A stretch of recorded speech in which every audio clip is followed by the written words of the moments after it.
자, 오늘 이제 44장 이제 들어갈 차례인데요. 이제 마지막 43장 뒷부분만 저희가 같이 좀 이야기 나누고 넘어가려고 합니다. 여러분 지난주에 기억하시죠? 형들이 다시 돌아왔을 때 이제 요셉이 자기의 궁에서 이제 오찬을 그죠? 점심을 같이 먹자고 합니다. 그래서 오늘 32절부터 34절 말씀을 보면 아, 밥상을 차려놓고 이제 식사를 하는데 여러분 이집트 사람들은 히브리 사람들과 함께 식사하지 않아요. 여기 뭐라고 써 있죠? 왜 안 먹냐 하면 32절 마지막에 보면 히브리 사람들과 같은 상에서 먹으면 부정을 탄다. 그죠? 여러분 우리나라도 이런 거 있죠. 예전에 여자와 함께 식사를 물론 부정 탄다 이런 건 있는지 모르겠으나 어, 여자와 같이 식사하지 않았고요. 그래서 오늘 장면을 보면 재밌어요. 뭐냐면 요셉의 식탁이 있고 형들의 식탁이 있어요. 거기 베냐민까지 포함된. 근데 그쪽에다 밥을 갖다 주지 않고 요셉의 상을 차려놓고 요셉의 상에서 그쪽에다가 밥을 갖다 줘요. 오늘 성경에 보면 이렇게 돼 있어요. 각 사람이 먹을 것을 34절 요셉의 상에서 날라주었는데 베냐민은 다른 사람보다 5배를 더 줬어요. 두 가지를 알 수 있죠. 무지하게 먹는다 하고 베냐민을 무지하게 사랑한다. 그죠? 근데 오늘 깜짝 놀라는 거 33절이에요. 그게 뭐냐면 요셉이 형들을 쭉 앉혔는데 나이별로 앉힌 거예요. 쭉. 예. 아, 여러분 한 번 더 우리 해볼까요? 순서대로? 그럼 어떻게 앉혔을까요? 맨 처음에 르우벤을 앉혔겠죠. 그 다음에 시몬, 그 다음에 레위, 유다 이렇게 앉혔겠죠. 제가 반복해서 말하지만 첫 번째 레아의 내 아들들입니다. 그리고 이제 라헬이 기분이 나쁘니까 라헬의 여종 빌하를 넣어서 아들을 낳죠. 그게 단과 납달리. 왜냐하면 이게 또 48장에 쭉 70명 이스라엘에 들어간 사람들 이름을 할 때 또 이 이름이 쭉 나옵니다. 그 단과 납달리. 그러니까 또 이 라헬이 기분이 나빠서 자기의 여종이 실바를 넣어서 두 명을 낳았죠. 갓과 아셀. 그죠? 그리고 다시 또 레아의 태아가 열려서 두 아들을 낳아요. 누구죠?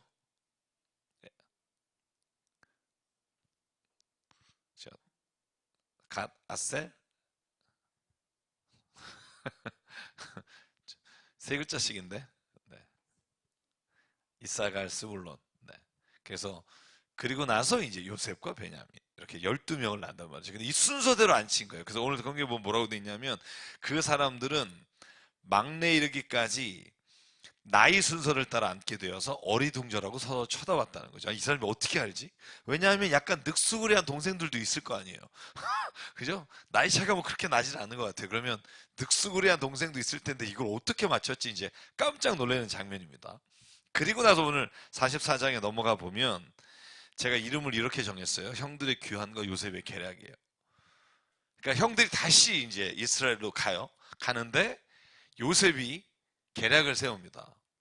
오늘 그 부분을 좀 읽고 저희가 1절부터 13절까지 읽고 나서 저희 함께 오늘 이야기를 나눠볼게요. 자, 1절부터 13절 같이 읽죠. 자, 시작. 요셉이 집 관리인에게 명령하였다. 저 사람들이 가지고 갈 수 있을 만큼 많이 자루에 곡식을 담으시오. 그들이 가지고 온 돈도 각 사람의 자루 아귀에 넣으시오. 그리고 어린아이의 자루에다가는 곡식 값으로 가지고 온 돈과 내가 쓰는 은잔을 함께 넣으시오. 관리인은 요셉이 명령한 대로 하였다. 다음날 동이틀 무렵에 그들은 나귀를 이끌고 길을 나섰다. 그들이 아직 그 성읍에서 얼마 가지 않았을 때 요셉이 자기 집 관리인에게 말하였다. 빨리 저 사람들의 뒤를 쫓아가시오. 그들을 따라가기거든 그들에게 너희는 왜 선을 악으로 갚느냐? 어찌하려고 은잔을 훔쳐가느냐? 그것은 우리 주인께서 마실 때에 쓰는 잔이요 점을 칠 때 쓰는 잔인 줄 몰랐느냐? 너희가 이런 일을 저지르다니 매우 고약하구나 하고 호통을 치시오. 관리인들이 그들을 따라잡고서 요셉이 시킨 말을 그들에게 그대로 하면서 호통을 쳤다. 그러자 그들이 그에게 말하였다. 어찌하여 그런 말씀을 하십니까? 소인들 가운데는 그런 일을 저지를 사람이 하나도 없습니다. 지난번 자루 아귀에서 나온 돈을 되돌려 드리려고 가나안 땅에서 여기까지 가지고 오지 않았습니까? 그런데 어떻게 우리가 그대의 상전 댁에 있는 은이나 금을 훔친다는 말입니까? 소인들 가운데서 어느 누구에서라도 그것이 나오면 그를 죽여도 좋습니다. 그리고 나머지 우리는 주인의 종이 되겠습니다. 그가 말하였다. 그렇다면 좋소. 당신들이 말한 대로 합시다. 그러나 누구에서든지 그것이 나오면 그 사람만이 우리 주인의 종이 되고 당신들 나머지 사람들에게는 죄가 없소. 그들은 얼른 각자의 자루를 땅에 내려놓고서 풀었다. 관리인이 맏아들의 자루부터 시작하여 막내 아들의 자루까지 뒤지니 그 잔이 베냐민의 자루에서 나왔다. 이것을 보자 그들은 슬픔이 북받쳐서 옷을 찢고 울면서 저마다 나귀의 짐을 다시 싣고 성으로 되돌아갔다. 똑같은 일이 일어나요. 근데 더해져 은잔을 넣어요. 그죠? 베냐민 자루에다가 은잔을 넣는단 말이죠. 여러분 한번 생각해 보실래요? 이게 바보도 아니고 똑같은 일을 두 번 했겠어요. 그죠? 두 번 다 자기네가 안 한 거지만. 근데 오늘 문제가 어떻게 되냐면 베냐민 거에 들어있다는 게 문제예요. 왜냐하면 여러분 야곱에게 다시 이집트로 내려갈 때 어떻게 승낙을 맡았죠? 유다가 말을 하잖아요. 내가 당신의 아들 베냐민을 데려오지 못하면 내가 죽음으로 갚겠다고. 그죠? 근데 오늘 베냐민 자루에서 은잔이 나온 거예요. 그리고 이제 아, 자루에서 나온 것 때문에 베냐민이 포로로 잡히게 돼 있는 거죠. 제가 여러분에게 이제 질문을 드리는 게 그런 거예요. 왜 요셉은 이런 일을 했을까 하는 거예요. 왜 왜 형들에게 이런 일을 했을까 하는 거예요. 근데 오늘 뒤에 장면을 보면 왜 이렇게 했는지를 조금은 이해할 수 있을 것 같아요. 여러분 다 읽으셨으니까 이 뒤에 장면이 어떻게 되죠? 유다가 통곡을 하죠. 그죠? 유다가 통곡을 하면서 요셉에게 하는 말이 있어요. 한번 그걸 보고 올까요? 자, 한번 볼게요. 15절, 16절, 18절, 20절까지 보면 요셉이 호통을 칠 때 유다가 대답을 하는 장면이 있어요. 그때 어떤 말을 하냐면 오늘 한번 보실래요? 15절부터 제가 한번 읽을게요. 요셉이 호통을 쳤다. 당신들이 어찌하여 이런 일을 저질렀어? 나 같은 사람이 점을 쳐서 물건을 찾는 줄을 당신들은 몰랐어. 유다가 대답하였다. 우리가 주인 어른께 무슨 할 말 있겠습니까? 무슨 변명을 할 수 있습니까? 어찌 우리의 죄 없음을 밝힐 수 있겠습니까? 하나님이 소인들의 죄를 들추어 내셨으니 우리와 이 잔을 가지고 간 아이가 모두 주인 어른의 종이 되겠습니다. 근데 요셉이 거절해요. 아니다. 그렇게 할 거 없고 베냐민만 우리의 종이 되면 좋다. 근데 18절부터 유다가 통곡하며 이야기합니다. 간청하기를 이 종이 주인 어른께 감히 말씀드린 것을 용서해 주십시오. 어른께서는 바로와 똑같으신 분인데 너무 노여하지 마십시오. 아버지에게는 원래 아우가 있었냐고 물으셨죠. 그런데 원래 그 늙은 아버지에게는 늦게 얻은 아들이 하나 있었는데 그 아이와 한 어머니에게서 나 그의 친형은 죽었고 그 아이만 있기에 아버지가 그 아들을 무척이나 사랑한다고 말씀드렸습니다. 브라브라 쭉 얘기한 다음에 여러분 뒤에 보시면 유다가 이렇게 말을 합니다. 28절 한 아이는 나가더니 돌아오지 않는다. 사나운 짐승에게 변을 당한 것이 틀림없다. 그 뒤로 나는 그 아이를 볼 수 없다. 그런데 너희가 이 아이마저 나에게서 데리고 갔다가 이 아이마저 변을 당이라도 하면 어찌하겠느냐. 이게 야곱의 말입니다. 너희는 백발이 성성한 이 늙은 아버지가 슬퍼하며 죽어가는 꼴을 보겠느냐는 거다 하고 걱정하셨습니다. 자, 이제 이거 한번 보실래요? 뭘 볼 수 있냐면 오늘 요셉이 그런 일을 함으로 인해 유다와 형들이 자기의 입으로 고백하게 하는 거예요. 물론 앞에서도 그런 얘기를 했죠. 그죠? 우리가 이렇게 한 일 때문에 우리가 보복을 당한다. 그 첫 번째, 그죠? 돈자루를 얻을 때 그런 고백을 하고 오늘 두 번째 고백을 했을 때 솔직하게 그 집안의 사정을 쫙 얘기를 하는 거예요. 원래 요셉이란 아들이 있었는데 그 아들이 사실 짐승에게 잡혀간 게 아니죠. 지들이 팔아먹었으나 그런 말을 못하고 쭉 하는 거죠. 제가 읽은 주석서에 이렇게 써 있는 게 있었어요. 뭐냐 하면 요셉은 그렇게 함으로 인해서 베냐민을 통해 20년 전 형들이 과거에 잘못한 행동을 회개할 기회를 주려고 하는 것이다. 저는 이게 굉장히 좀 마음에 와닿았어요. 요셉이 그걸 들춰내는 데 목적이 있는 게 아니라 그 죄를 회개하게 하는데 목적이 있다는 거죠. 여러분, 20년이라 그랬는데 왜 20년인지 아시죠? 그죠? 감옥에 있었던 게 13년이고 이제 7년 풍년이 지나갔잖아요. 흉년이 들었을 때 2년 차에 왔잖아요. 그러니까 이제 20년이 지난 거죠. 여러분, 20년 만에 형들을 본 거예요. 정확히 말하면. 그때 요셉은 형들에게 자기가 베냐민을 잡아두려고 하고 야곱이 베냐민을 기다리고 그가 얼마나 늙은 아버지가 그걸 힘들어할까를 생각하게 하면서 요셉으로 인해서 그 아버지가 당하는 고통도 이 형들에게 깨닫게 하기 위해서 요셉이 이와 같은 일을 저는 행했다는 생각을 해요. 여러분, 그래서 오늘 31절과 34절에 보면 유다가 절규를 해요. 굉장히 긴 유다의 고백이에요. 18절부터 34절까지 긴 고백들이 나오는데 그 중에 마지막 부분만 한번 저희가 같이 읽어볼게요. 31절로 34절 같이 읽겠습니다. 시작. 소인의 아버지가 이 아이가 없는 것을 알면 소인의 아버지는 곧바로 숨이 넘어가고 말 것입니다. 이렇게 되면 어른의 종들은 결국 백발이 성성한 아버지를 슬퍼하며 돌아가시도록 만든 꼴이 되고 맙니다. 어른의 종인 제가 소인의 아버지에게 그 아이를 안전하게 다시 데리고 오겠다는 책임을 지고 나섰습니다. 만일 이 아이를 아버지에게 다시 데리고 돌아가지 못하면 소인이 아버지 앞에서 평생 그 죄를 달게 받겠다고 다짐하고 왔습니다. 그러니 저 아이 대신에 소인을 주인 어른의 종으로 삼아 여기에 머물러 있게 해주시고 저 아이는 그의 형들과 함께 돌려보내 주시기를 바랍니다.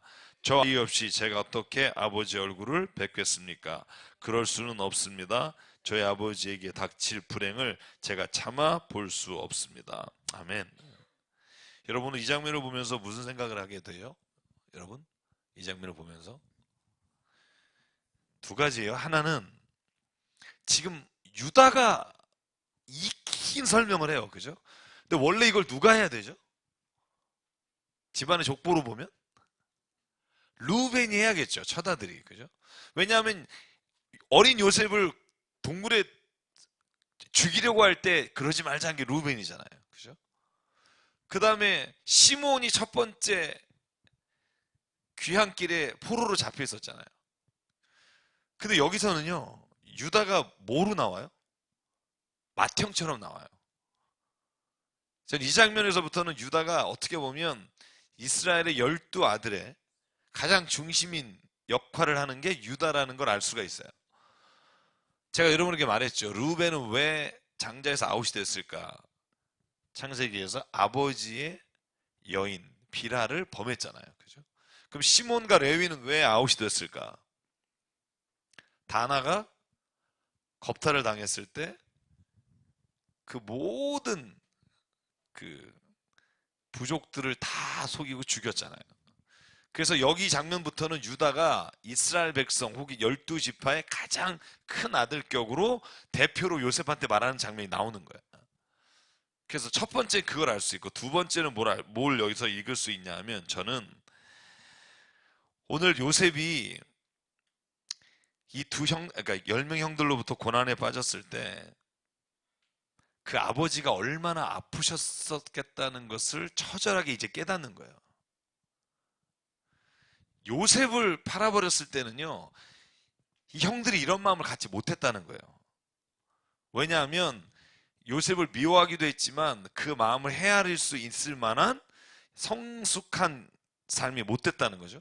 그런데 오늘은 베냐민을 통해서 아버지가 얼마나 아프셨을까 하는 거를 유다가 정말 처절하게 통곡하며 말하는 거예요. 여기에 나오는 단어들이 계속 그거예요. 아버지가 그걸 들으시면 돌아가실 겁니다. 그걸 들으시면 정말 그분이 견딜 수 없을 겁니다. 그렇죠? 왜 그거를 요셉 때는 몰랐냐 이렇게 묻고 싶지만 또 한 가지는 저와 여러분에게 저는 이 말씀을 통해서 나누고 싶은 게 뭐냐면 오늘도 하나님이 오늘 우리가 죄를 저질렀을 때 얼마나 아픈 마음으로 우리를 보고 계실까를 저는 이 장면을 통해서 좀 볼 수 있었으면 좋겠다는 생각을 해요. 하나님이 우리가 죄를 지면 이와 같은 마음으로 우리를 아파하시고 보고 계실 거라는 걸 알면 우리가 거기 자리에서 돌아설 수 있는 기회가 훨씬 더 많다는 거죠. 하나님이 무서워서 그 죄를 짓지 않는 게 아니라 하나님이 얼마나 아프실까. 그죠?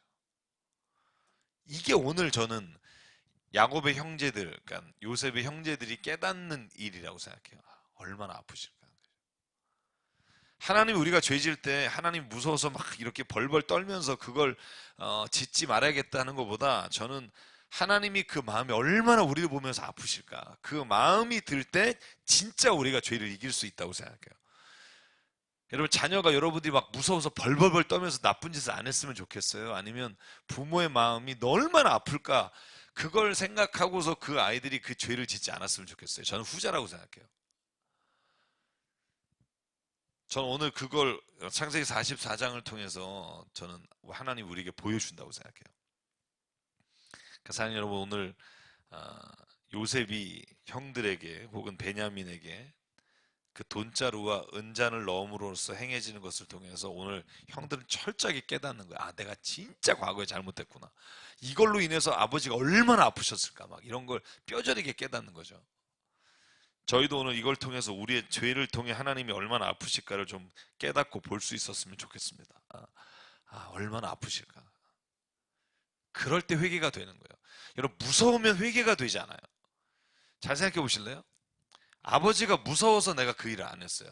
혹은 무서워서 막 벌벌 떨면서 내가 죄를 졌어. 그러면 회개를 할까요? 아니면 모면하려고 할까요?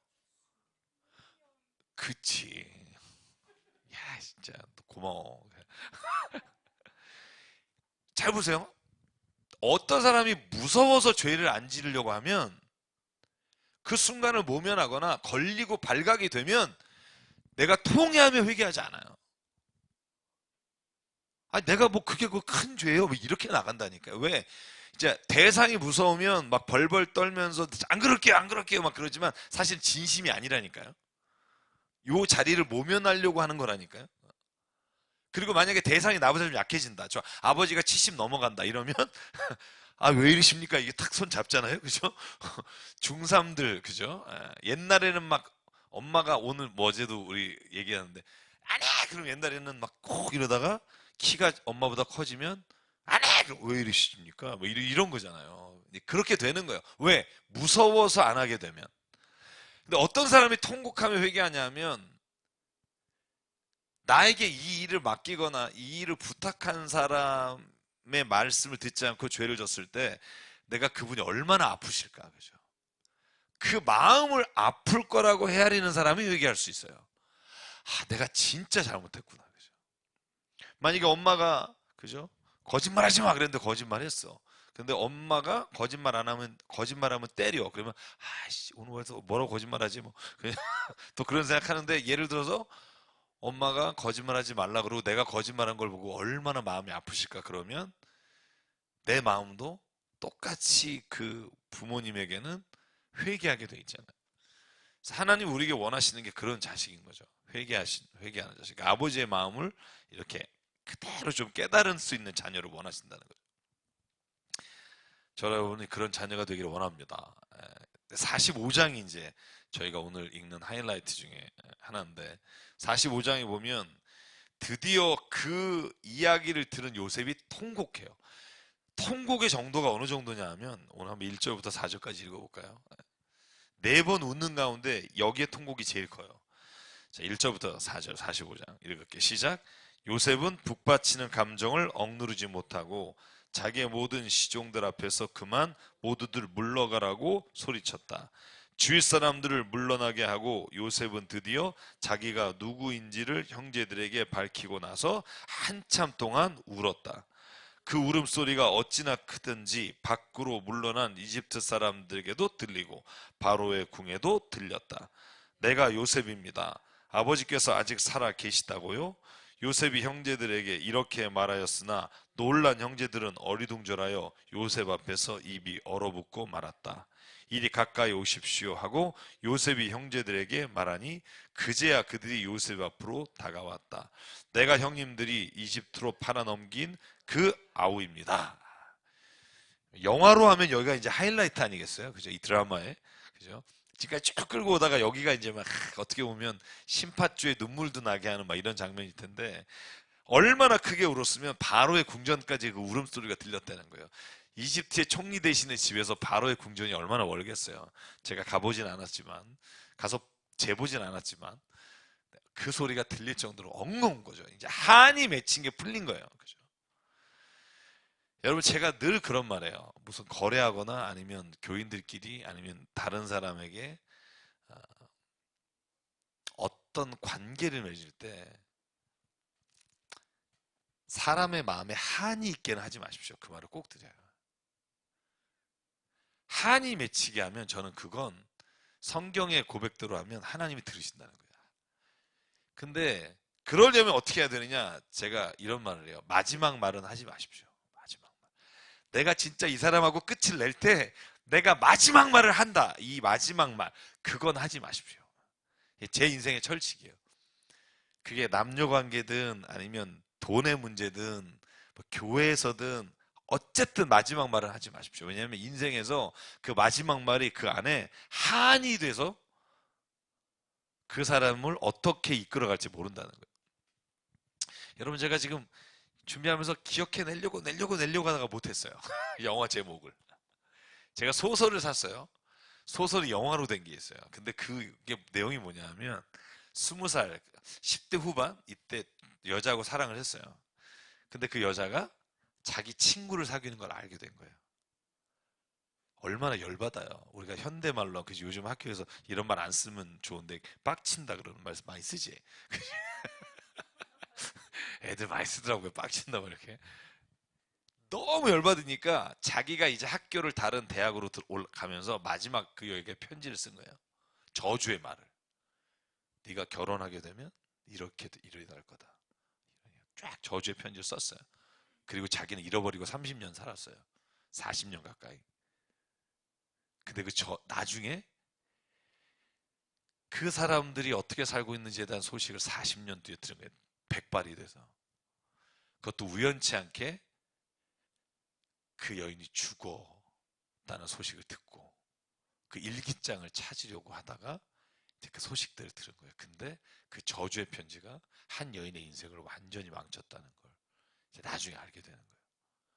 그리고는 통곡하면서 이제 마지막 대화를 나누는 장면들이 있는데 제가 그걸 보면서 굉장히 마음에 저는 영화라는 건 굉장히 좋은 매체라고 생각해요. 영화는 정말 우리가 인생을 살아가면서 제가 조만간에 제가 몇 분들이 하도 요청을 하셔서 우리 교회 지난주에 제가 설교했잖아요. 우리가 가진 은사대로 각자가 가장 하고 싶은 걸 하자 그랬더니 몇 분이 저에게 그러면 우리에게 이런 걸 좀 해주십시오라는 요청이 와서 지금 제가 영화나 이런 문학에 관한 모임을 좀 요청이 있어서 그쪽 분야에 있는 분들이 그래서 시작하려고 해요. 제가 예전에 영화 잡지에 썼던 글들을 이제 다시 한번 보면서 오랜만에 한번 또 우리가 그런 쪽을 한번 생각해 보죠. 왜냐하면 제가 그 영화를 보고 되게 충격이 굉장히 컸거든요. 그리고 제가 어바웃 타임이라는 영화를 보고서 오늘 하루가 얼마나 귀중한지를 깨닫게 되고 그러니까 영화 한 편이 정말 준비 안 된 설교 몇십 편보다 좋다는 생각을 가끔은 해요. 왜냐하면 정말 정신이 좋은 영화들을 보면 훨씬 더 깨달음이 있다는 거죠. 그래서 그 영화를 보면서 제가 제 인생에 각오한 게 있어요. 마지막 말은 하지 말자. 내가 이 말을 하면 그 인간에게 가슴에 막 비수를 꽂아서 채워지는 뒷모습을 보면 아주 통쾌할 것 같은데 그 마지막 말은 하지 말자. 그게 어떤 사람이든. 왜냐하면 그 마지막 말이 한 인생에서 인간이 다시는 돌이킬 수 없는 것이 될 수 있기 때문에. 저는 오늘 그 생각을 좀 저희가 하면 어떨까 그런 생각합니다. 아무리 마음에서도 남이 한이 되게는 하지 말자. 그리고 마지막 말은 하지 말자. 그러면 인생에서 다시 누군가를 만났을 때 언제든지 좋은 만남을 할 수 있는 것 같아요. 여러분, 인생은요, 몰라요. 나중에, 여러분, 형들이 알았겠어요. 동생이 이렇게 돼서 만날 줄을. 그죠? 근데 인생은 몰라요. 나중에 언젠가는 우리가 마지막 빗을 꽂은 말이 계속 메아리처럼 돌다가 결국은 우리에게 또 우리 자식에게 돌아올 수 있다는 거죠. 통곡하며 말합니다. 제가 바로 그 동생입니다. 영화로 만들면 정말 이게 기가 막힌 장면일 텐데 그 다음 장면이 되게 재밌어요. 요셉은요, 자기 형들이 이집트로 팔아넘긴 요셉이라고 말할 때 20년의 한이 여기에서 풀려났을 거라고 생각해요. 그런데 여기에서부터 이제 요셉은 위대한 고백들을 쏟아놔요. 여러분 5절부터 7절, 그다음에 8절까지 한번 읽어보죠. 저희가 5절부터 8절까지. 저는 이 고백이 저는 그 기독교인의 50장 19절부터 나오는 고백과 더불어 가장 위대한 고백이라고 생각하는데 5절부터 8절까지 읽어볼게요. 시작. 그러나 이제는 걱정하지 마십시오. 자책하지도 마십시오. 형님들이 나를 이곳에 넘기긴 하였습니다만 그것은 하나님이 형님들보다 앞서서 나를 여기에 보내셔서 우리의 목숨을 살려주시려고 그렇게 하신 것입니다. 이 땅이 흉년이든지 이태가 됩니다. 앞으로도 5해 동안은 밭을 갈지도 못하고 거두지도 못합니다. 하나님이 나를 형님들보다 앞서서 보내신 것은 하나님이 크나큰 구원을 베푸셔서 형님들의 목숨을 지켜주시라는 것이고 또 형님들의 자손을 이 세상에 살아남게 하시려는 것입니다. 그러므로 실제로 나를 이리로 보낸 것은 형님들이 아니라 하나님이십니다. 하나님이 나를 이리로 보내셔서 바로의 아버지가 되게 하시고 바로의 온 집안의 최고의 어른이 되게 하시고 이집트 온 땅의 통치자로 세우신 것입니다. 아멘.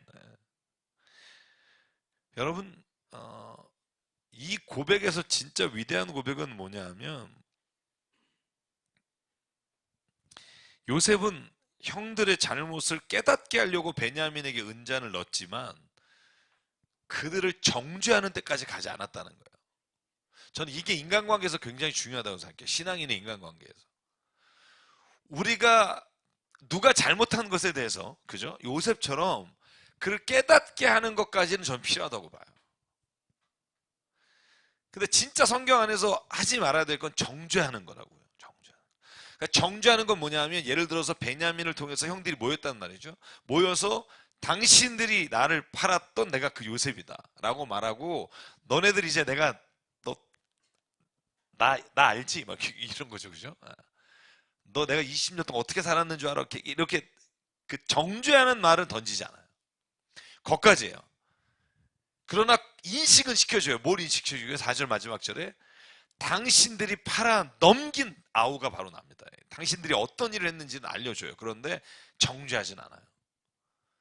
그 다음부터는 뭐를 말하냐면 5절부터 그런데 당신들이 그 악한 일을 행한 이후부터의 나의 인생은 내가 간 게 아니라 하나님의 인도하신 인생이 됐다는 걸 그들에게 깨닫게 해준다는 거예요.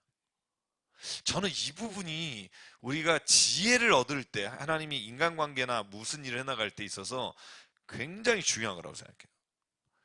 교회 안에서 정죄하는 말은 하면 안 돼요. 그리고 단언적인 말, 제가 제일 싫어하는 말, 그 사람은 끝났어. 이런 말을 절대 하면 안 돼요. 교회는 끝난 게 아니에요. 그 사람은 절대 믿지 마세요. 그 말도 하면 안 돼요. 그 사람이 지금 거짓말을 했습니다. 이것까진 맞아요. 요셉이 한 것처럼. 사실이잖아요. 거짓말을 했습니다. 그런데 그 다음 말은 꼭 이렇게 돼야 된다고요. 기독교인. 그러나 하나님이 그와 함께 하시면 나도 하나님 이렇게 변화시킨 것처럼 요셉의 말이 그거잖아요. 내가 당신들은 나를 헤아리고 이곳에 보냈으나 나를 보낸 건 하나님이라는 걸 내가 깨달은 것처럼 요셉이 바라는 게 뭐냐면 형들도 그렇게 되리라고 믿는 거죠. 그죠? 그러니까 만약에 누군가 거짓말을 했어요. 그럼 이 사람이 거짓말한 것에 대해서는 말할 수 있어요. 그런데 거짓말을 했으나 이 사람도 하나님 손에 붙잡히면 하나님이 그의 인생을 바꾸실 거라고 믿습니다. 이게 우리가 가야 될 저는 신앙인의 고백이라고 생각한다고요.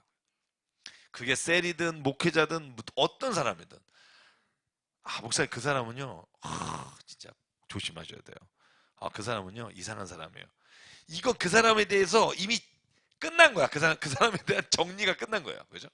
근데 저는 그 다음 말이 필요하다고 봐요.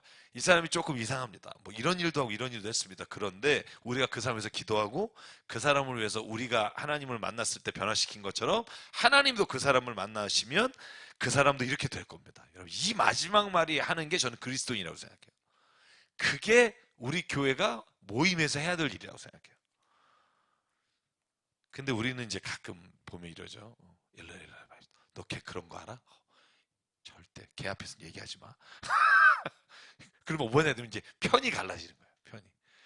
또 그 사람은 편 없을 것 같아요. 있어요. 그러다 보면 교회가 갈라져요. 그래서 저는 이 요셉의 이 위대한 고백이 왜 위대하냐 하면 형들의 죄를 깨닫게 하는 길까지는 가지만 정죄하지 않는다는 것. 두 번째는 요셉만이 이런 신앙 고백을 하며 살아갈 수 있다고 우리에게 보여주신 게 아니라는 거예요. 요셉이 그렇게 고백할 수 있다면 오늘 우리도 이런 고백을 하며 살 수 있도록 하나님이 우리를 이끌어 주신다는 믿음이 있어야 된다는 거예요. 여러분 믿으십니까? 예. 하나님은 이런 고백을 우리에게 할 수 있게 해주신다고요. 저는 옛날에 요셉이 이랬다라고 과거형으로 끝나지 않았으면 좋겠어요. 오늘도 하나님이 우리가 이런 고백을 할 수 있도록 우리의 삶의 자리에서 우리를 이끌어 가시는 하나님은 동일한 분이시다. 힘들어도 그 고백을 해나가는 우리가 됐으면 좋겠다. 그죠? 하실 수 있으시겠습니까? 한 명, 아멘 하셨고. 고마워. 그래서 저는 신앙을 더 깊게 가면 갈수록 바울의 고백이 맞아요. 더 힘든 거예요. 바울이요, 신앙이 깊어지면 깊어질수록 자기 안의 죄를 더 깊게 보고요. 그리고 나는 그걸 못하는 존재라는 걸 고백하게 돼요. 나는 진짜 하나님, 난 진짜 내 안에 선이 있으나 내가 그걸 행할 수 없고요. 난 곤고한 자예요. 진짜 나를 이 사망에서 좀 건져내 주실 분 없으세요? 왜냐하면 내가 그렇게 하려고 하지만 안 되는 걸 내가 보는 거죠. 근데 그런 모습이 우리를 또 다시 하나님 안에서 이끌어가는 능력이 되는 거죠. 날마다 내가 내 자신을 하나님의 말씀에 비춰보는 일이 없으면 우리는 똑같은 신앙을 반복하고 산다고요. 그래서 저는 오늘 이런 고백했으면 좋겠어요. 오늘 요셉의 이런 고백처럼 우리의 인생에서도 그런 고백을 하며 살기를 원합니다. 누군가에게서 무슨 일을 당해도 하나님 이런 고백을 내게 하시게 하기를 원합니다. 그죠?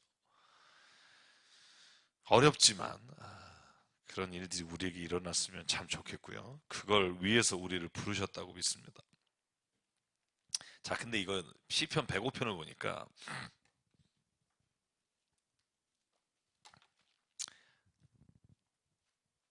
누가 썼는지 나와 있지 않은 시편인데요. 요셉의 일을 이렇게 기록하고 있어요. 한번 우리 찾아볼까요? 시편 105편 16편 16절에서 23절. 제가 어느 책국을 보다가 이 부분이 있어서 딱 봤더니 이걸 시편의 기자가 요셉이 이집트로 내려간 걸 이렇게 고백하는구나. 그러니까 요셉의 고백과 너무나 동일한 고백들을 하고 있는 거죠. 자, 찾기 힘드신 분은 여기 보시면서 읽으시면 될 것 같아요. 16절부터 23절까지. 자, 읽겠습니다. 시작. 그 뒤에 주님께서 그 땅에 기근을 불러들이시고 온갖 먹거리를 끊어버리셨다. 그런데 주님은 그들보다 앞서 한 사람을 보내셨으니 그는 종으로 팔린 요셉이다. 사람들은 그 발에 착고를 채우고 그 목에 쇠칼을 씌웠다. 마침내 그의 예언은 이루어졌다. 주님의 말씀은 그의 진실을 증명해 주었다. 왕은 사람을 보내어 그를 석방하였다. 뭇 백성의 통치자가 그를 자유의 몸이 되게 하였고 그를 세워서 나라의 살림을 보살피는 제상으로 삼아서 자기의 모든 소유를 주관하게 하며 그의 뜻대로 모든 신하를 다스리게 하며 원로들에게 지혜를 가르치게 하였다. 그때 이스라엘이 이집트로 내려갔고 야곱은 하메 땅에서 나그네로 살았다. 이게 시편 105편이 보는 요셉이라고 하는 인물에 대한 역사적 평가예요. 그죠? 근데 여기서 두 가지 눈에 띄는 게 뭐냐 하면 하나님이 이스라엘 땅에 기근을 내리셨다는 거예요. 그리고 먹거리를 끌어버렸다는 거예요. 그리고 그를 다른 민족보다 앞서서 보내셨다는 거예요. 그게 요셉이라는 거죠. 그러니까 요셉의 자기 고백과 오늘 시편의 105편의 고백이 너무나 일치하는 거예요. 그죠? 근데 거기에 또 하나를 덧붙여서 그때 이스라엘이 이집트로 내려가고 야곱은 하메 땅에서 나그네로 살게 되었다. 이게 430년 나그네 생활을 이제 토탈 다 해서 이제 밝히고 있는 거죠. 여러분, 그래서 저는 요셉의 그 20년의 13년의 감옥 생활과 7년의 풍년과 2년의 지금 이제 흉년에 접어들 때 형들을 만나는 장면을 보면서 많은 생각을 하지만 여러분의 인생에서 요셉과 같은 시기를 지금 지나고 있다면 저는 이와 같이 요셉이 어렸을 때 꿈을 꿨던 것이 이루어지는 장면을 보게 될 거예요. 여러분 지금도 꿈이 있으시냐고 물었죠, 제가. 지지난주에, 그죠? 꿈이 있으셔야 됩니다. 지금. 우리 물어보자. 꿈이 뭐야, 우리? 꿈, 꿈. 절대 꿈 안 꿔? 야, 피해가는 방법을 아는구나. 어이, 큰 힘을 되겠다. 자, 이제 형들을 만났단 말이에요. 이제 오늘 13절부터 보면. 자, 근데 여기서부터 이제 또 재밌는 장면이 나와요. 그죠? 13절부터 한번 읽어볼게요. 13절부터 16절까지. 자, 13절부터 16절까지 함께 읽겠습니다. 시작. 형님들은 내가 이집트에서 누리고 있는 이 영화와 형님들이 보신 모든 것을 아버지께 다 말씀드리고 빨리 모시고 내려오십시오. 요셉이 자기 아우 베냐민의 목을 얼싸안고 우니 베냐민도 울면서 요셉의 목에 매달렸다. 요셉이 형들과도 하나하나 다 입을 맞추고 부둥켜 안고 울었다. 그제야 요셉의 형들이 요셉과 말을 주고 받았다. 요셉이 형제들이 왔다는 소문이 바로의 궁에 전해지다 바로와 그의 신하들이 기뻐하였다. 아멘. 제가 왜 이 장면을 주목해 보냐면요. 형들하고 요셉이 입을 맞췄대요. 그죠? 이건 무슨 의미냐면 완전히 마음에서 형들을 내려놨다는 거예요. 완전히 과거에 13년의 그 모든 일들을 다 요셉은 완전히 용서했다는 거예요. 그죠? 근데 이렇게 되니까 결과가 뭐냐 하면 우리가 읽은 16절에 바로가 그리고 궁전에 있는 사람들이 기뻐하게 됐다는 거예요. 그죠? 저는 왜 우리 기독교인이 용서와 화해를 해야 하냐 하면 우리가 누구를 용서해서 막 우리가 평안을 얻고 이런 것도 있지만 보다 더 중요한 건 거기에 있다고 봐요. 우리가 누군가를 용서하고 화해할 때 그 주변에 있는 사람들이 그걸 보고 우리가 그리스도인이라는 걸 알게 됐을 때 그들이 진정으로 기뻐하게 된다는 거예요. 여러분 저희 여기에다가 제가 사라의 고백이라고 썼죠. 기억나시나요? 사라가 임신하게 됐을 때 그때 고백하는 게 있죠. 하나님이 나를 웃게 하셨으니 나를 보는 자가 다 웃게 될 것이다. 기억나시나요? 저는 오늘 본문이요. 요셉이 형들을 용서하며 통곡하며 껴안고 그 화해와 용서가 일어날 때 바로 궁전에 있던 왕과 모든 신하가 기뻐요. 여러분 이 사람들이 기쁠 건 뭐가 있어요? 총리가 기뻐하니까 기뻐한다 이런 의미도 있지만 저는 진정한 용서와 화해가 일어난 자리에는요 감동이 있다니까요. 여러분 제가 여러분에게 우리가 성경 공부하면서 여러 개의 그런 사건들을 말씀드렸잖아요. 우리가 흑인 교회에 가서 9명을 성경 공부하는 사람을 다 쏴 죽인 그 청년을 법정에서 그 9명의 가족들이 다 나는 너를 용서한다. 나는 너를 용서한다. 그럴 때 그 아이는 얼굴 표정 하나도 안 변하지만 보는 사람이 얼마나 감동을 해요. 저는 용서가 일어난 자리에는요. 인간이 가질 수 있는 가장 큰 감동이 있다고 저는 느껴요. 근데 이제 요즘 세상을 제가 비교해 보면 그런 거죠. 요즘 교회가 이런 감동을 세상에게 주느냐는 거예요. 강목 들고 싸웠다, 뭐 했다, 오히려 교회 안에서 막 싸우고 막 서로가 서로를 절대로 용서 안 하고 막 법정에서도 안 되면 뭐 강목이라도 갖고 해결하려고 하는 게 이게 교회를 바라보는 사람들이 그걸 보면 여기 바로의 궁정처럼 막 기쁨이 넘치는 게 아니라 쓴 웃음을 짓는 거죠. 그리고 이제 교회가 뭐 이러면서 결국은 그게 다 하나님의 욕먹이는 거로 가는 거죠. 그래서 제가 가장 교회가 나쁜 일은 뭐냐면 여러분 전도 안 하고 교회가 부흥하지 못하고 저 이런 거 그건 저는요 어쩔 수 없는 경우가 있다고 생각해요. 제가 늘 말씀드리잖아요. 섬에 인구가 20명인데 어떻게 무슨 전도 전략을 짜서 뭐 수백 명이 나와요. 불가능해요. 배 타고 어디까지 가요. 모든 건 다 실패할 수 있지만 저는 사랑하는 건 실패할 일이 없잖아요. 그죠? 저는 교회가 할 수 있는 거 싸움 안 하는 건 할 수 있잖아요. 이게 제일 힘들어요? 제일 힘들어요? 싸움 안 하는 게? 교회가 그 두 가지를 왜 못하냐고요, 저는. 또 이렇게 말하다가 또 우리 교회 싸움 나면 이제 뭐 어떡할 거냐 묻는 사람이 있어요. 저는요, 우리가 그렇게 안 할 수 있다고 믿어요. 그건 저는 하나님이 성령으로 붙잡아 주시면 가능하다고 생각해요. 만약에 그런 일이 일어나도 반드시 하나님의 화해와 용서가 일어나게 하신다고 믿어요. 어떻게 하면 화해와 용서가 일어나요? 먼저 누군가가 무릎 꿇으면 돼요. 제가 볼 때 그걸 안 해요. 어느 누구도 안 해요. 그리고 몇 년을 가요. 그러면 어떻게 되냐면 주변에 있는 사람들은 바로와 궁전에 있는 사람들이 기뻐하는 것과 반대로 교회를 바라보며 한탄하며 교회가 뭐하러 있냐고 소리를 지르는 거죠. 저는 이 장면을 보면서 너무너무 깨닫는 게 많아요. 제가 오늘 17절과 19절 읽고 그 얘기 마무리 짓게요. 시작. 바로가 요셉에게 말하였다. 그대 형제들에게 나의 말을 전하시오. 짐승들의 등에 짐을 싣고 땅으로 돌아가서 그대 부친과 가족을 내가 있는 곳으로 모시고 오게 하시오. 이집트에서 가장 좋은 땅을 들일 터이니 그 기름진 땅에서 나는 것을 누리면서 살 수 있다고 이르시오. 19절까지. 그대는 또 이렇게 나의 말을 전하시오. 어린 것들과 부인들을 태우고 와야 하니 수레도 이집트에서 여러 대를 가지고 올라오도록 하시오. 그대의 아버지도 모셔오도록 하시오. 아멘. 그러니까 저는 교회가 다시 사랑과 용서와 그리고 하나됨을 회복하면 저는 세상 사람들이요 얼싸안고 여기에 막 그 좋은 것을 가져올 거라고 생각해요. 그 정도 믿음은 있잖아요, 저희가. 그죠?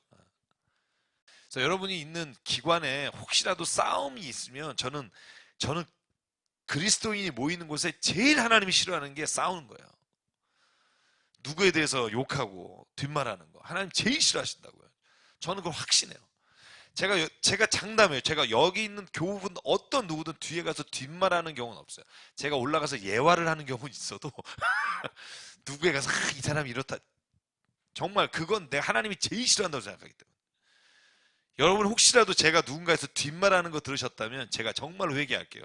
근데 제 기억에는 그렇게 안 하려고 하는 게 저는 하나님이 제일 싫어하는 게 싸움이라고 생각해요. 오죽하면 제가 여러분 싸우면 내가 교회를 나가겠다고 말하겠어요. 성경을 읽고 싸운다? 말이 안 된다. 성경에서 어떻게 싸우고 다음날 설교를 들을 수 있고 교회를 나올 수가 있지? 교회 안에서 어떻게 서로를 미워하면서 나와서 예배를 드리지? 이게 말이 안 돼야 되잖아요, 교회에서. 이게 말이 된다고 생각하세요? 우리 이제 교회 오신 지 2주밖에 안 됐지만 이 말이 안 되는 거예요. 서로 말씀을 읽었어요. 예수께서 말했어요. 너희가 예물을 바치려거든 만약에 떠오르면 누군가 형제 화해하지 않은 게 떠오르면 화해하고 와서 예물 드려라. 이걸 읽고 와서 교회 안에서 저 집사 이게 어떻게 그러고 예배를 드리지? 난 이게 이해가 안 가는 거예요. 저희 교회가 그렇다는 게 아니에요. 저희 교회는 저는 정말 그렇지 않은 게 너무 감사한데 한국 교회 네? 집사 장로 뭐 하여간 어떤 직분이든 뭐 목사든 목사든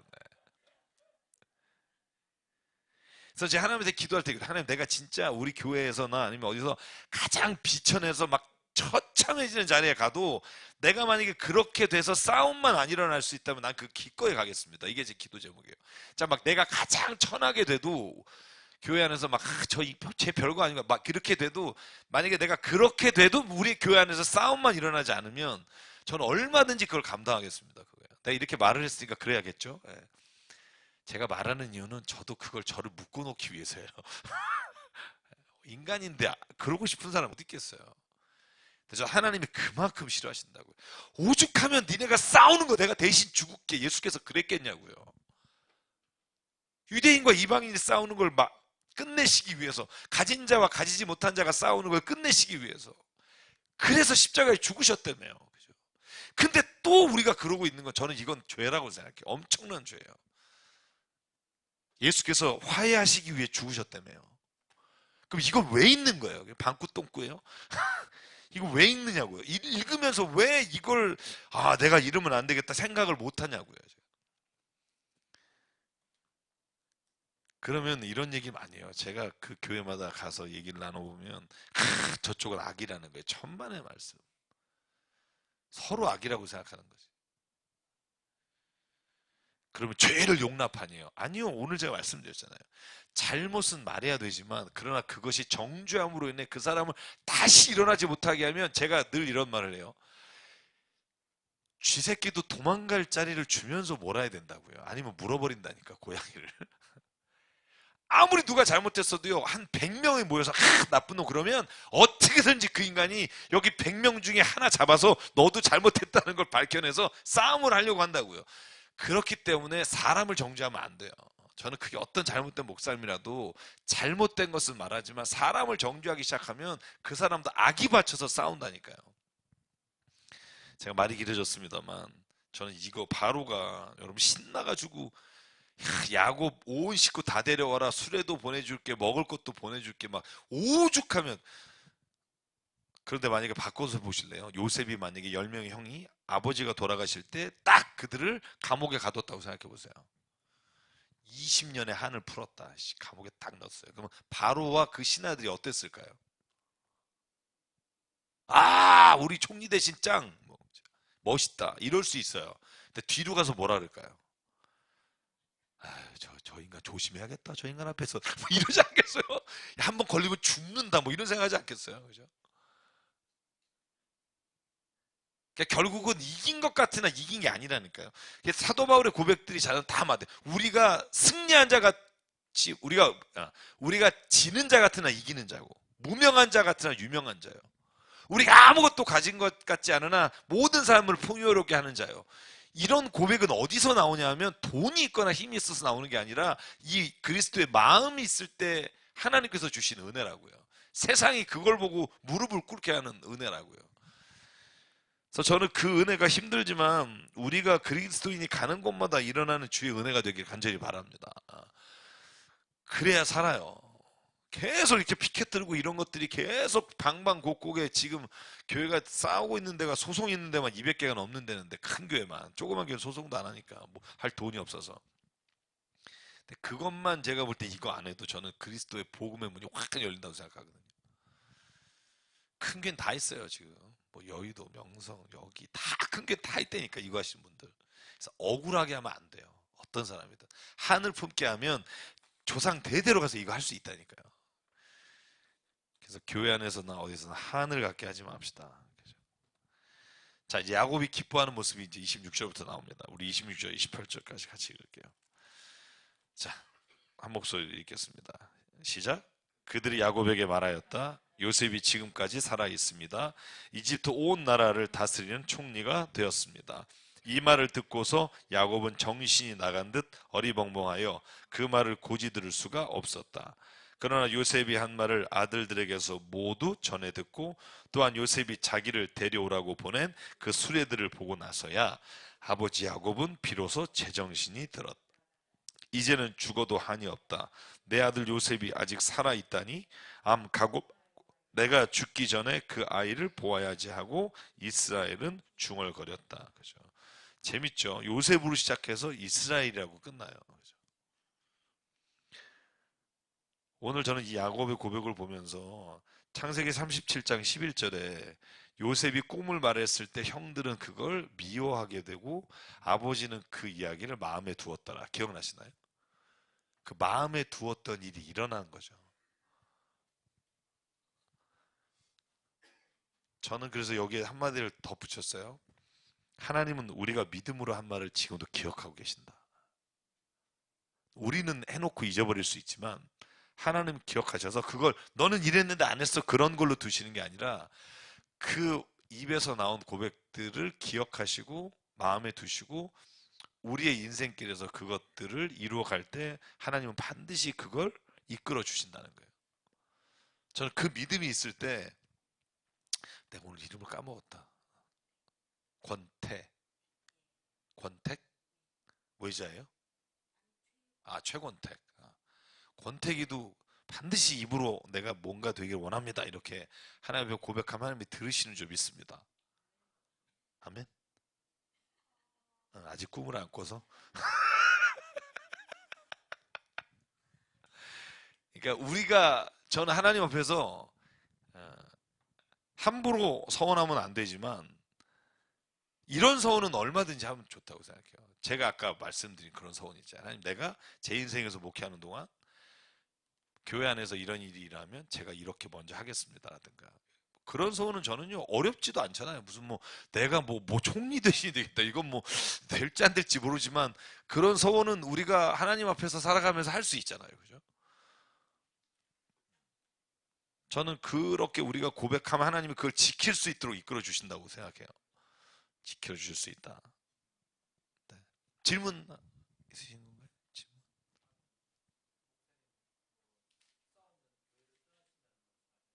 아니, 무릎을 꿇는다고 먼저 말씀드린 건 무릎을 꿇고, 그래도 도저히 안 되면 뭐.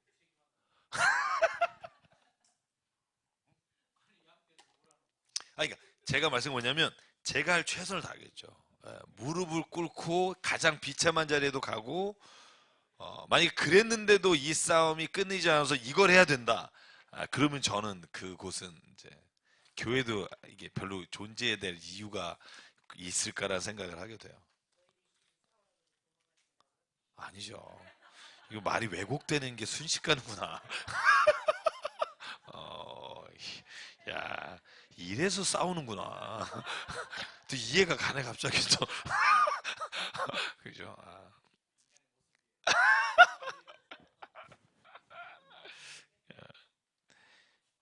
이제 오늘 이제 마지막 46장, 이제 뭐 46장은 오래 안 걸리니까 족보만 나와요. 누가 이집트에 내려갔는지 이름이 나오는데 그 앞에 야곱이 하나님을 마지막으로 만나요. 저 이 장면이 예전에 못 봤는데 이렇게 이번에 감격이 되더라고요. 여러분 기억하시죠? 야곱이 하나님을 기가 막히게 만난 장면이 하나가 베델, 창세기 28장, 그죠? 그때 사다리 천사가 오르락 내리락 하면서 돌베개 베고 잤던, 그리고 다시 바다나에서 내려올 때 20년 뒤에 부에쉐바, 그죠? 하나님의 얼굴을, 그죠? 보게 됐다, 그죠? 아니, 분이엘이죠, 분이엘. 오늘이 부에세바고 분이엘에서 하나님의 얼굴을 봤다 그랬죠. 그래서 그때 하나님이 씨름하고 이스라엘이라는 이름을 주셨죠. 창세기 32장. 근데 오늘이 또 하나님이 만나주세요. 근데 저는 이 장면이 눈물이 나는 거예요. 이름을 불러주고, 야고바 야고바. 한번 읽어볼게요. 2절부터 4절, 길지 않으니까. 자, 시작. 밤에 하나님이 환상 가운데서 야고바 야고바 하고 이스라엘을 부르셨다. 야곱은 제가 여기 있습니다 하고 대답하였다. 하나님이 말씀하셨다. 나는 하나님 곧 너의 아버지의 하나님이다. 이집트로 내려가는 것을 두려워하지 말아라. 내가 거기에서 너를 큰 민족이 되게 하고 나도 너와 함께 이집트로 내려갔다가 내가 반드시 너를 거기에서 데리고 나오겠다. 요셉이 너의 눈을 직접 감길 것이다. 아멘. 여러분, 이제 마지막 만나는 여기가 부에쉐바예요. 부에쉐바. 맨 마지막 밑에요. 이집트 내려가는 이스라엘의 끝, 남단 끝, 부에쉐바. 거기서 하나님이 부르시는 거예요. 야곱아 부르시고, 잘 갔다 와가 아니라 나도 같이 갈게. 이게 은혜인 거죠. 이집트로 가는 걸 두려워하지 마. 내가 너와 함께 갈게. 저는 이 부분 읽으면서 하나님은 우리가 힘들고 어려운 길을 갈 때 절대로 잘 갔다 와라고 말하시는 분이 아니다. 내가 너와 함께 할게. 제가 어느 모임에서 인간에게 고통과 인간에게 이런 우리가 생각하는 악이 왜 하나님 허락하셨을까, 이런 얘기를 나눈 적이 있는데, 제가 오늘은 시간상 다 얘기를 못 드리고, 전 하나님이 우리가 고통 가운데 있을 때 늘 그렇게 말씀해 주는 것 같아요. 걱정하지 마. 내가 너와 함께 갈게. 거기서 내가 데리고 나올게. 그리고 요셉이 너의 눈을 감길 거야. 이렇게 하나님께서 하신 음성이, 저는 야곱에게도 이 마지막 두려움 가운데 이집트로 갈 때 힘이 됐을 거고, 저 오늘 이 성경을 읽는 우리에게도 절대로 하나님이 고난의 자리에 우리를 그냥 두시지 않는다는 확신의 말씀이 되길 바랍니다. 내가 너와 함께 할게. 그죠? 이걸 들으면 힘이 나는 거죠. 어떤 사람이 나와 함께 한다고 해도 사실 그 사람이 함께 할 수 없잖아요. 너무나 잘 알잖아요. 하나님은 하시면 할 수 있는 분이기 때문에 그 믿음이 우리 안에 있는 거죠. 그래서 오늘 이 46장의 이 이야기가 이제 야곱이 내려가는 장면이고 그 뒤에 족보가 나와요. 근데 족보가 굉장히 길게 나옵니다만 제가 오늘 이거 하다가 늦었어요. 정말 한 2시간 이상을 이 70명이 아닌 거예요. 제가 아무리 세봐도. 야, 이게 직업정신이라고 저 이것만 오늘 내내 오후에 찾다가 아직도 결론 못 내리고 여기 올라왔어요. 쉽지 않네요. 그죠? 어디를 찾아봐도 제가 주석서를 봐도 설명을 잘 안 해요. 제가 여러분에게 그래서 제가 지금까지 내린 결론을 함께 얘기하면서 오늘 마치려고 해요. 여러분 우리가 이스라엘에서 이집트 내려간 사람이 70명이라고 기억하죠. 그죠? 자, 한번 오늘 쭉 한번 살펴볼게요. 자, 46장에 보면 명단이 나와요. 명단이 나오는데 첫 번째로 레아가 난 자식 중에 내려간 사람 33명의 이름이 나와요. 한번 보실래요? 오늘 5절부터 야곱 일행이 브에셰바를 떠나 차비를 하고 내려가는 장면에서 이름이 나오는 게 8절부터예요. 자, 보시면 야곱의 맏아들 루벤의 아들들 한옥, 바라, 헤스론 이렇게 쭉 이름 나오죠. 그리고 맨 아래에 가면 뭐라고 나오냐 하면 그 사람이 33명이다. 15절 보이시나요? 그죠? 33명이 누구냐 하면 레아가 낳은 자손이에요. 레아가 낳은 자손 아들이 6명이잖아요. 그죠? 그리고 그 6명에게서 나온 자손이죠. 그 다음에 실바가 낳은 자손이 16명이에요. 자, 18절 보이시나요? 그죠? 실바가 낳은 자손이 16명이다. 그리고 라헬이 낳은 자손이 14명이죠. 보이시나요? 22절. 네. 그리고 빌하가 낳은 자손이 7명이에요. 27절. 자, 그럼 총 몇 명이죠? 친절하게 여기에 써주셨어요. 66명이다. 25절에 7명, 26절에 66명, 그리고 요셉이 낳은 아들 둘까지 합하면 70명이다. 제가 왜 여기서 이렇게 헤매냐 하면, 잘 보실래요? 66명에 4명을 더한 게 누구냐 하면 야곱과 요셉과 에브라임과 므낫세예요. 그죠? 두 아들과 야곱과 요셉을 더하면 70명이 돼요. 근데 라헬이 낳은 아들 이름을 보실래요? 라헬이 낳은 아들이 14명이라고 나오잖아요. 22절에. 그죠? 거기에 이름이 20절부터 보면 자, 요셉과 베냐민이 나와요. 19절에 보면 나오죠. 그 밑에 에브라임과 므낫세가 나오죠. 그죠? 그러면 지금 27절에 4명을 합하면 70명이다에 3명의 이름이 겹치죠. 이해는 가세요? 예? 야곱과 요셉과 에브라임과 므낫세가 지금 야곱의 이름은 빠졌지만 3명의 이름은 여기 나오잖아요. 그러면 반복돼서 나오는 거잖아요. 지금 저는 그래서 67명이 아닌가 하고 주석서 아무리 봐도 63명이 없어요. 그런데다가 더 헷갈리는 거. 여기 지금 아들만 있잖아요. 그렇게 생각하시죠? 그죠? 디나 이름이 빠졌어요. 15절 보실래요? 15절에 보면 레아의 딸 중에 디나가 있잖아요. 그죠? 근데 여기 15절에 뭐라고 돼 있어요? 이 밖에 딸 디나가 더 있다. 디나가 포함되지 않았어요. 다 세봤어요. 저를 의심하지 마세요. 다 셌는데 33명에 디나는 안 들어가요. 그죠? 그럼 남자만 이름이겠죠. 그죠? 근데 17절 보실래요? 17절을 읽어보면 아셀의 아들들인 임나와 이스바와 이스위와 부리아와 그들의 누이세라 부리아 아들들 헤멜과 미르기엘과 이들이 낳은 실바와 야곱 사이. 봐 보실래요? 누이세라라고 되어 있죠. 여자죠. 포함해서 16이에요. 자, 제가 말하는 요지는 이제 여자가 여기 포함이 돼요. 한 명 들어가요. 이 이름. 사실 여러분이 주님을 알고 우리가 인생을 살아가는데 중요한 문제는 아니라 그냥 제가 그냥 성경을 이렇게 연구하는 사람으로서의 그 얘기를 좀 드리는 거예요. 여러분, 근데 이런 사람이 있어요. 저한테 이메일 보내는 사람이 이런 사람들이에요. 목사님, 창세기 46장 읽었는데 이렇게 해서 이렇게 해서 그리고 또 다 한 사람의 이름까지 족보를 다 계산해서 역대상에 찾아가지고 보내요. 아, 이런 사람이 있어요. 근데 보면 여자 이름 세라가 들어가고 디나는 빠져요. 자, 그런데 제가 하나 더 사도행전 4장 6절에 보면 스데반이 설교할 때 이집트로 75명이 내려갔고라고 돼 있어요. 또 안 믿는 얼굴이 한번 찾아보세요. 사도행전 4장 6절에 보면 자, 그러면 이제 근 논쟁이 뭐냐면 70명이냐 75명이냐. 그죠?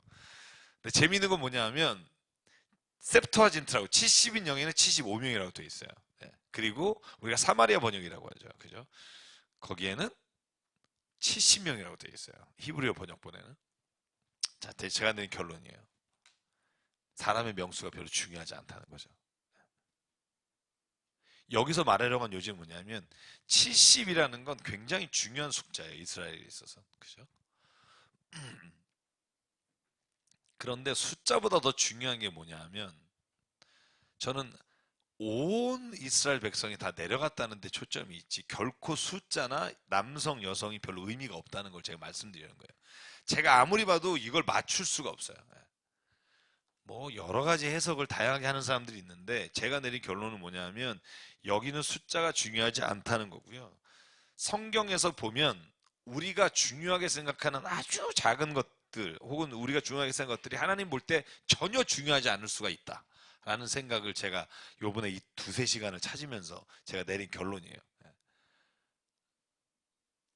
왜냐하면 마태복음에 예수님의 족보에 다 남자가 나오다가 5명만 여자가 나와요. 누구로부터. 그죠? 그러면 결론이 뭐예요? 필요할 땐 넣지만 별로 하나님에게 별로 중요하지 않다는 거예요. 우리가 신앙생활에서 저는 그런 걸 깨달았어요. 이거 한참 찾으면서, 아, 우리가 아브라함, 뭐, 다윗, 뭐, 바울, 하나님께 별로 중요하지 않을 수 있다는 거예요. 그 어떤 사람이 별로 중요하지 않아요. 지금 중요한 건 내가 오늘 하나님과 만나서 내 인생에서 하나님이 역사하시는 삶의 현장이 중요하지, 누가 뭐 했더라 하는 것 자체는 하나님에게는 궁극적 관심이 아니라는 생각을 하게 됐어요. 그래서 저는 오늘 이야기 나눈 것 중에 저는 요셉의 어떤 일어났던 신앙 고백도 결국은 그 요셉이 한 걸 우리가 보면서 요셉은 위대한 사람 이걸 하나님 원하시는 게 아니라 오늘 그 고백이 내 고백 되게 해주십시오. 이게 저는 중요하다고 봐요. 그래서 오늘 이제 이집트로 내려간 이제 이 70명이라고 여기서 말하는 그 사람들이 어떻게 어, 또 이제 50장까지 해나가는지를 다음 주에 보면 다음 주에 창세기가 끝납니다. 그래서 굉장히 좀 오래 하면서 제가 느낀 게 뭐냐면 제가 오히려 이렇게 자세히 보면서 이제 깨달은 게 좀 많은 것 같아요. 이제 옛날에 좀 짧게 넘어갔던 것보다. 그래서 여러분이 마지막 시간까지 좀 같이 잘 해주셨으면 고맙겠고요. 우리